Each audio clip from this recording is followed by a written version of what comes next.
Mặt trời buổi sáng chiếu sáng căn nhà gỗ trên núi. Sakina và hai đứa con đã có một ngày khó khăn ở đây. Một ngày mới bắt đầu. Họ vẫn phải đối mặt với những khó khăn trong cuộc sống. Sáng nay họ vẫn chưa ăn sáng, Rosa đã đến đói rồi. Mặc dù hôm qua mua một ít trứng vẫn chưa ăn xong, nhưng họ phải tiết kiệm. Nhưng hôm nay, Sakina chuẩn bị đưa bọn trẻ ra bờ sông câu cá. Đây là để giải quyết cơn đói của họ, giải pháp tạm thời cho vấn đề. Bây giờ Sakira đang đóng gói quần áo, bởi vì Sakira dự định tắm cho bọn trẻ ở bờ sông.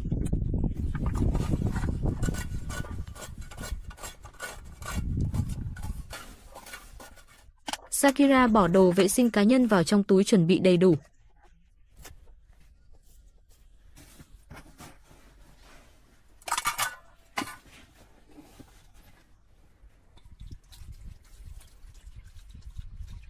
Trước khi đi câu cá, Sakina cho con gái nhỏ bú trước. Lúc này Loa ở bên cạnh lại bắt đầu khóc. Người mẹ an ủi nàng, nói với con gái lát nữa đưa cô bé và em gái ra sông câu cá.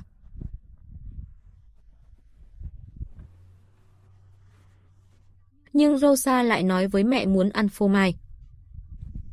Nhưng họ không có cừu và không có format. Con gái tuy còn nhỏ, cô ấy vẫn biết cách thích ứng với hoàn cảnh hiện tại. Sakira lấy ra một quyển tài liệu học tập của mình, bắt đầu tập trung học tập, không khóc nữa. Trẻ em du mục từ nhỏ được giáo dục trong gia đình. Cha mẹ thường là giáo viên quan trọng nhất của trẻ. Họ sẽ dạy cho trẻ những kiến thức văn hóa cơ bản. Ngoài ra cũng sẽ dạy trẻ trong cuộc sống du mục kỹ năng sinh tồn cần thiết.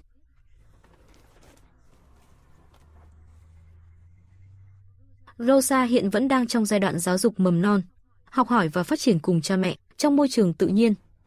Sau một độ tuổi nhất định, Royal có cơ hội vào trường chính quy để học hành. Nhưng nó phụ thuộc vào hoàn cảnh gia đình. Sakina đặt con gái nhỏ vào nôi. Cô ấy sửa chữa đứa bé, đảm bảo cô ấy an toàn và thoải mái. Bây giờ cô ấy sẽ đưa bọn trẻ đi câu cá.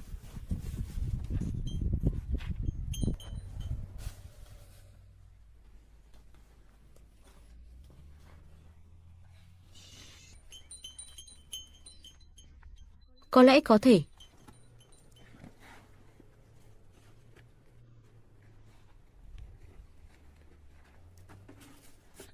Sakina đã chuẩn bị tốt. Sakira mang theo bình nước và một cái nồi. Cái nồi này không phải để nấu ăn ngoài trời, mà dùng để làm nóng nước để tắm cho trẻ em ở bờ sông.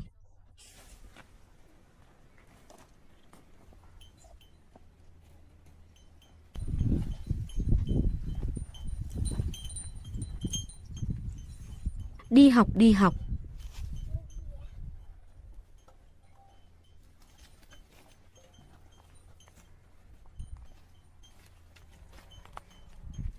Ba mẹ con lên đường. Đường đánh cá ven sông nhưng con đường núi gập ghềnh. Người mẹ phải bế con gái Royal tiếp tục đi. Sức mạnh của tình mẫu tử để cô ấy một mình gánh vác mọi khó khăn.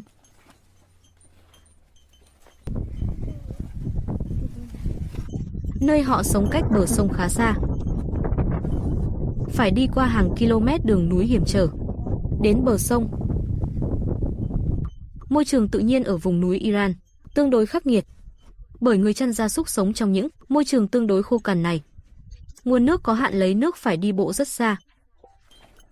Mức độ nghiêm trọng của môi trường này làm cho cuộc sống của họ đầy khó khăn và thách thức. Nước suối núi này, đó là nguồn nước cần thiết cho cuộc sống hàng ngày của họ. Bây giờ mẹ tôi đã đổ đầy một bình nước, chuẩn bị mang ra sông uống.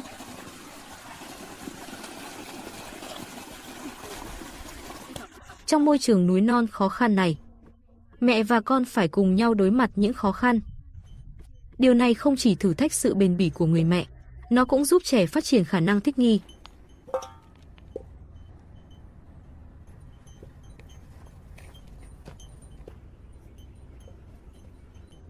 Sau con đường núi dài và quanh co, cuối cùng họ cũng đến bờ sông. Người mẹ bắt đầu tháo lưới ra, chuẩn bị giăng lưới.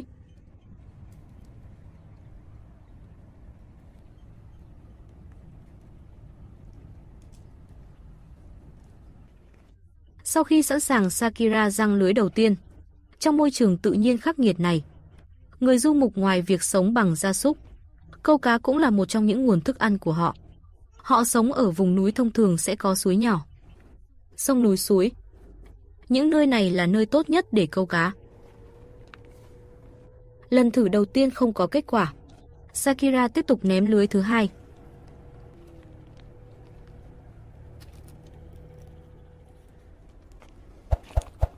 Lần này Sakira có thu hoạch. Một con cá không lớn không nhỏ, đó là một khởi đầu tốt. Sông ở vùng núi Iran là nơi có nguồn cá tương đối phong phú, đặc biệt là ở một số hồ và vùng núi cao. Hệ sinh thái nước ở những nơi này, đối với các loại cá nước ngọt, cung cấp môi trường sống thích hợp.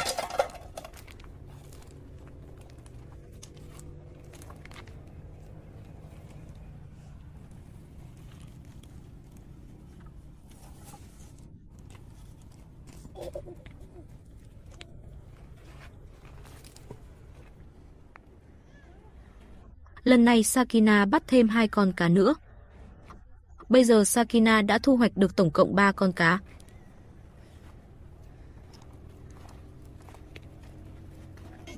Đứa bé lại bắt đầu khóc. Sakira vội vàng đặt 2 con cá vừa mới bắt xuống, ra bờ sông rửa tay chuẩn bị an ủi trẻ em. Nhưng Sakira lại lo lắng Rosa. Rửa tay một mình bên sông rất nguy hiểm. Người mẹ luôn chú ý đến sự an toàn của con cái. Sự quan tâm và cẩn thận của Sakira được phản ánh trong các chi tiết.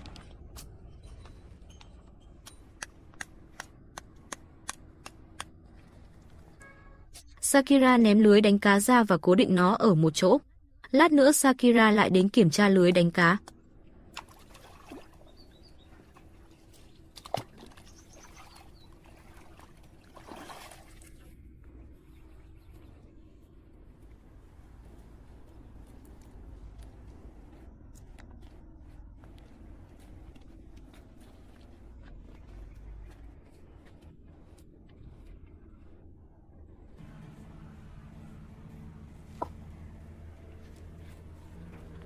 Bây giờ là Sakina bắt đầu giết 3 con cá mới bắt được ở bờ sông.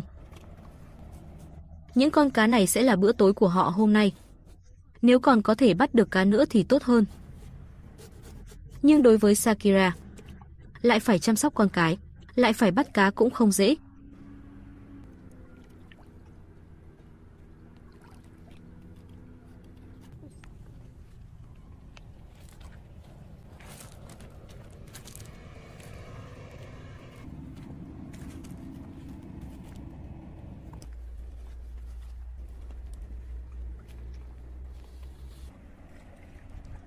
Bây giờ Sakina chuẩn bị tắm cho bọn trẻ. Để làm điều đó, Sakira cần đun nóng một ít nước. Hãy chắc si Sakira rằng trẻ em có thể ở bên sông tận hưởng trải nghiệm tắm ấm áp. Ở nơi khô hạn thiếu nước, người du mục cũng thường xuyên đến bờ sông tắm. Sông và suối là nguồn nước duy nhất họ có thể sử dụng. Tình trạng khó khăn hiện tại của Sakina không chỉ là chăm sóc trẻ em và sống sót, bao gồm cả sự khắc nghiệt của môi trường tự nhiên và những thách thức bổ sung của điều kiện khắc nghiệt.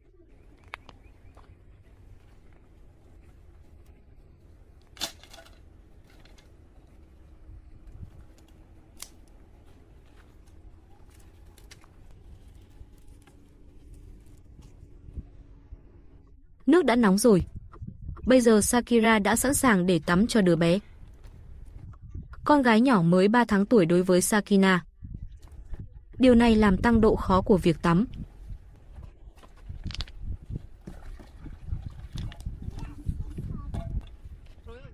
Bây giờ tắm không còn là một điều xa xỉ nữa, nhưng nó cần rất nhiều nỗ lực. Sakira sẵn sàng làm mọi thứ vì bọn trẻ.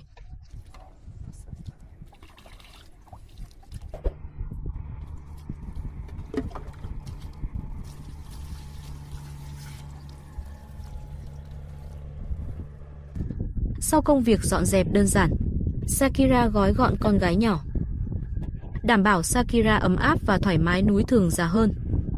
Sakira cần tránh để trẻ bị cảm lạnh.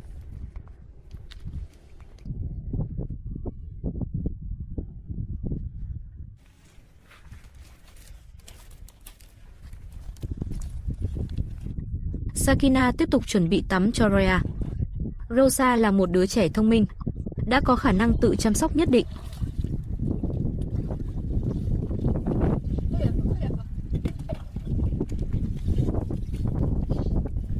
Mặc dù cuộc sống đầy thử thách, nhưng mẹ tôi luôn cố gắng hết sức, đảm bảo trẻ em có thể vượt qua khó khăn, giữ hạnh phúc và khỏe mạnh. Sự quan tâm và chăm sóc của Sakira làm cho gia đình nhỏ này tràn đầy sự ấm áp và tình yêu. Ngay cả trong môi trường khắc nghiệt, tình mẫu tử của mẹ cũng rất vĩ đại và vô tư.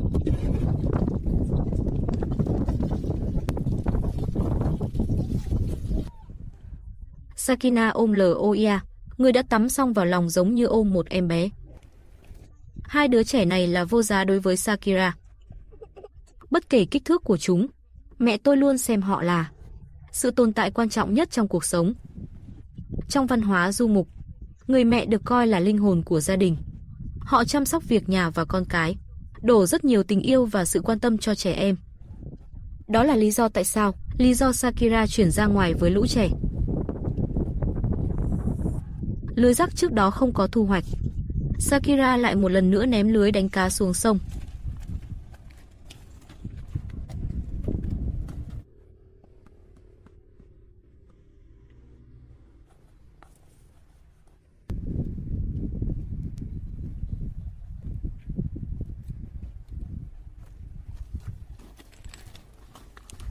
Tiếp theo Sakira chuẩn bị giặt quần áo, bọn trẻ đã thay. Sakira biết một lần đến bờ sông phải đi rất xa đường núi, phải tận dụng mọi cơ hội đến bờ sông. Hoàn thành càng nhiều nhiệm vụ cần thiết càng tốt.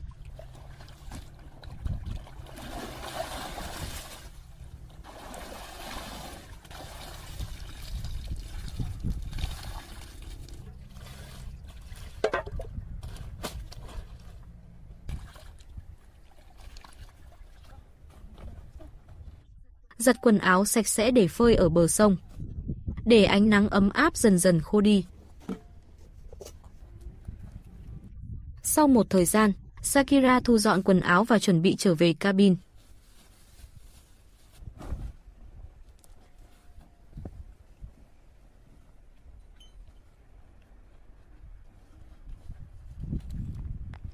Mặc dù hôm nay thu hoạch đánh bắt không nhiều, nhưng Sakina đã dọn dẹp xong bọn trẻ và công việc giặt quần áo. Nỗ lực của ngày này có thể không thay đổi chất lượng cuộc sống của họ, nhưng đây là vì tương lai tốt đẹp hơn cho trẻ em và những nỗ lực.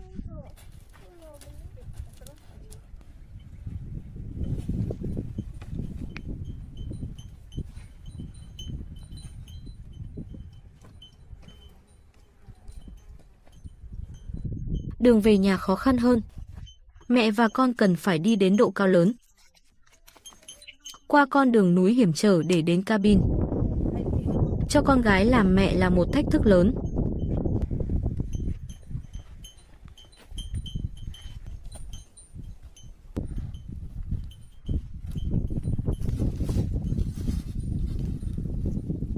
Đứa bé không đi được mẹ đành phải ôm Rosa, giúp Sakira dễ dàng hơn, nhưng nó cũng làm tăng gánh nặng cho người mẹ. Cuối cùng ba mẹ con trở về nhà gỗ nhỏ. Vừa đặt con gái và hành lý xuống, Rosa bắt đầu khóc. Bụng nhỏ của cô ấy đã đói đến mức gầm gừ rồi. Tâm trạng của mẹ nhất thời vô cùng phức tạp. Sakira cũng biết Rosa đã không ăn trong một thời gian dài. Nhưng chẳng bao lâu nữa, người mẹ sẽ chuẩn bị thức ăn cho con gái.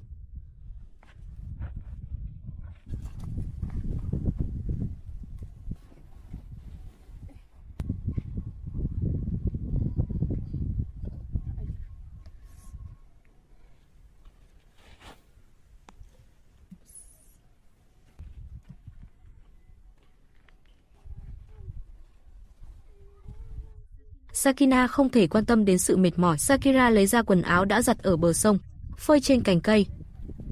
Trước đây không có đủ phơi nắng. Bây giờ bạn cần đảm bảo quần áo khô càng sớm càng tốt.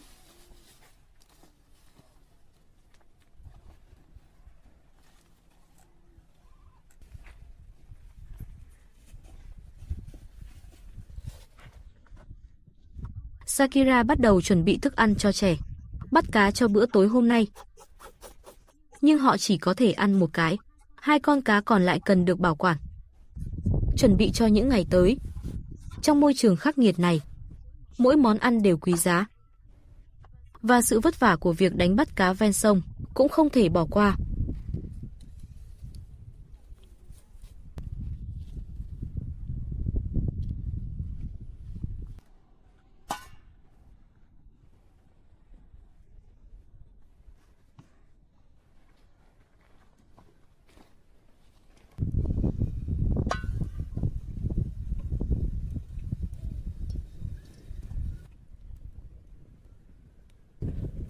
Sakira rắc đủ loại gia vị lên thân cá.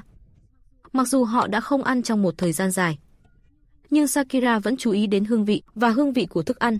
Sakira mang theo thói quen này từ cuộc sống du mục.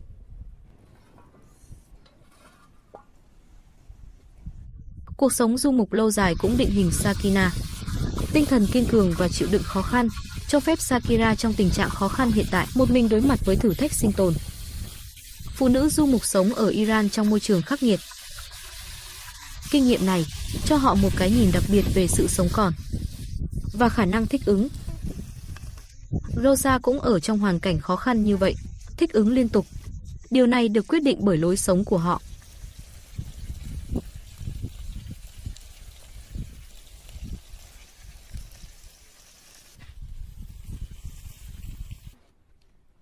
Sau một ngày làm việc vất vả và vượt qua khó khăn, cuối cùng họ cũng có được món ăn ngon.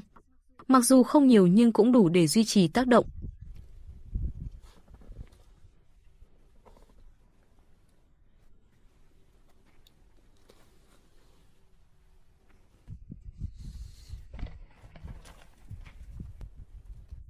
Sakina có 2 đứa con một ngày khó khăn nữa. Họ sẽ phải đối mặt với nhiều thách thức hơn trong tương lai, nhưng họ sẽ luôn ở bên nhau. Tiếp tục đi xuyên qua hoang dã tiến lên.